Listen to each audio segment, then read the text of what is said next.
नमस्कार दोस्तों। इस वीडियो में बात करने वाले हैं सेबी के बारे में। एक ऐसा टॉपिक है जहां से बार बार एग्ज़ाम के अंदर क्वेश्चन पूछे जाते हैं। आप चाहे किसी भी कॉम्पिटिटिव एग्ज़ाम की तैयारी करते हो, यहाँ से क्वेश्चन लाजमी बनता है। सबसे पहले जानते हैं सेबी की फुल फॉर्म क्या है। Securities and exchange board of India, Hindi में भारतीय प्रतिभूति व विनियामक बोर्ड। इसकी स्थापना होती है 12 अप्रैल 1988 को, लेकिन कानून बनता है इसके ठीक 4 साल के बाद, यानी कि सेबी एक्ट 1992 जो कि प्रभावी होता है पूरे देश में, एक्टिव होता है 30 जनवरी 1992 को। तो 3 क्वेश्चन यहाँ से हमने पढ़े। आपसे एग्जाम में पूछेगा सेबी की फुल फॉर्म क्या है। Securities and exchange board of India, स्थापना पूछे तो 12 अप्रैल 1988, कानून पूछे तो स्थापना के 4 साल के बाद 1992 में सेबी एक्ट बनता है जो कि लागू होता है 30 जनवरी 1992 से। पॉइंट नंबर 4, यह गैर संवैधानिक संस्था है। It is a non constitutional body. इसका मतलब ये हुआ कि संविधान के अंदर सेबी का कोई भी जिक्र नहीं कर रखा है, तो हम कह सकते हैं कि गैर संवैधानिक संस्था है। लेकिन वैधानिक संस्था है किस कारण से? क्योंकि वैधानिक का मतलब होता है जिस भी संस्था की विधि बनी हो, कानून बना हो। तो हमने पढ़ लिया कि सेबी का कानून 1992 में बना था, इस कारण से वैधानिक संस्था कह सकते हैं। उसके बाद हेडक्वार्टर मुख्यालय मुंबई के अंदर है। इसके क्षेत्रीय कार्यालय भी है कोलकाता, दिल्ली और चेन्नई में। बोर्ड ऑफ डायरेक्टर्स मैक्सिमम 9 हो सकते हैं, जिसके अंदर आपके चेयरमैन इंक्लूड होते हैं। चेयरमैन अध्यक्ष की बात करते हैं तो वर्तमान में माधवी पुरी बुच सेबी की क्या है, अध्यक्ष है, जिनकी नियुक्ति इसी साल 28 फरवरी 2022 को हुई थी। सेबी की प्रथम महिला अध्यक्ष है, तो ये भी इम्पोर्टेंट क्वेश्चन बनता है, यानी कि इससे पहले कोई भी महिला सेबी की अध्यक्ष नियुक्त नहीं की गई है। माधवी पुरी बुच आपकी पहली महिला है। और इन्होंने किसका स्थान लिया, किसकी जगह ली? तो अजय त्यागी के स्थान पर आई है। प्रारंभिक पूंजी कितनी थी? 7.5 करोड़ रुपया। यानी कि जब सेबी की स्थापना की गई तो उस टाइम पे जो इसकी प्रारंभिक पूंजी, जो आपकी प्राइमरी कैपिटल थी, उसकी वैल्यू कितनी थी? 7.5 करोड़ रुपए थी। उसके बाद एग्जाम में पूछता है कि सेबी कौन कौन से कार्य करता है। तो सबसे पहले है to protect interest of investors, यानी कि निवेशकों के हितों का संरक्षण।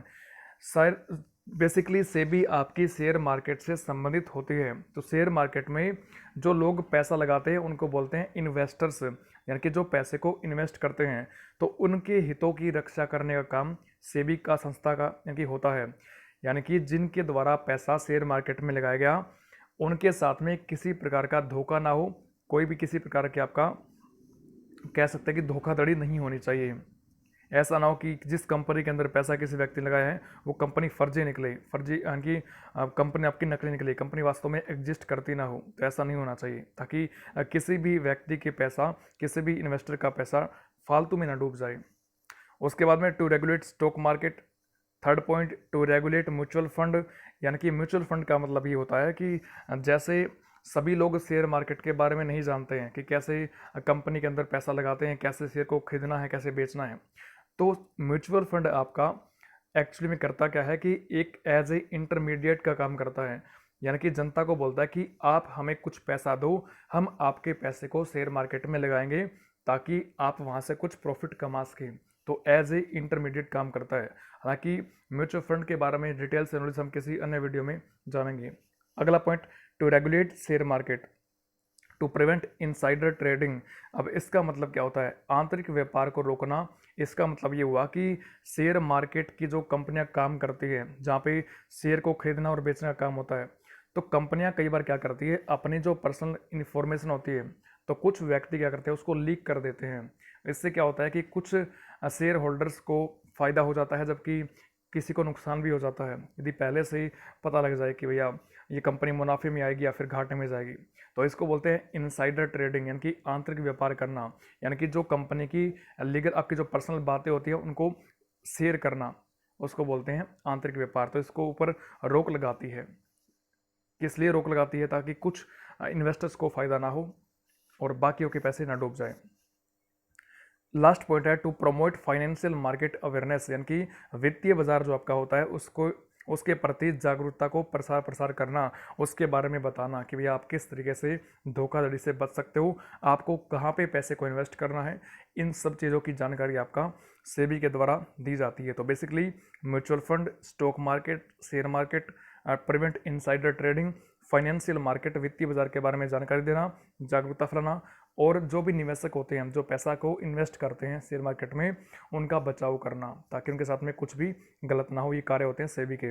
तो कार्यों से भी बहुत ज़्यादा क्वेश्चन पूछे जाते हैं। उसके अलावा जो ऊपर वाले अपन ने पॉइंट पढ़े, स्थापना act, statutory body, headquarter, chairman, प्रारंभिक पूंजी और क्षेत्रीय कार्यालय, ये सारे के सारे क्या है, इंपॉर्टेंट क्वेश्चन बनते हैं। तो इस वीडियो में बस इतना ही। यदि आप चैनल पे पहली बार आए हैं तो वीडियो को लाइक करें, चैनल को सब्सक्राइब करें, क्योंकि ऐसी नॉलेजेबल वीडियो, अच्छी वीडियो जो आपकी एग्जाम के अंदर यहाँ से क्वेश्चन बनते हैं, आपके लिए मैं लेके आता रहता हूँ। Thank you very much.